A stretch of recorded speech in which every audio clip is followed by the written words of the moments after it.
School life মানে আজকে half কালকে মাপ পরশু বাপরে বাপ। স্কুল লাইফ মানে বিরক্তিকর সাদা শার্ট আর সেলাই করা কালো প্যান্ট। স্কুল লাইফ মানে ব্যাগ ভর্তি মিথ্যা কথা। স্যার বাড়ির কাজ করছি কিন্তু খাতাটা ভুলে রেখেই আসছি।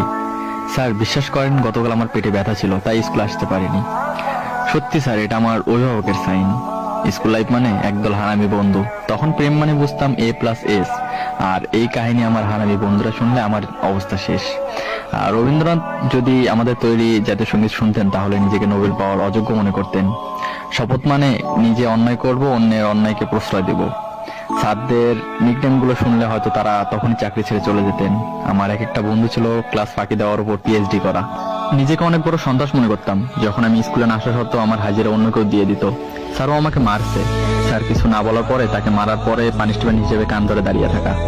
স্কুল লাইফ মানে নিজের ইচ্ছের বাইরে ঘন্টার পর ঘন্টা ক্লাসরুমে বসে থাকা। তখন প্রতিটা শুক্রবারকে ঈদ মনে হতো, আর এখন প্রতিটা দিনকে শুক্রবার মনে হয়, কিন্তু আগের মতো সেই ফিলিংসটা আর আসে না। হ্যাঁ আমি মিস করি, অনেক মিস করি ফেলে আসা সেই স্কুল লাইফটাকে, বন্ধু নামক কলেজের ভাইগুলোকে, আর শিক্ষক শিক্ষিকা নামক বাবা মাকে।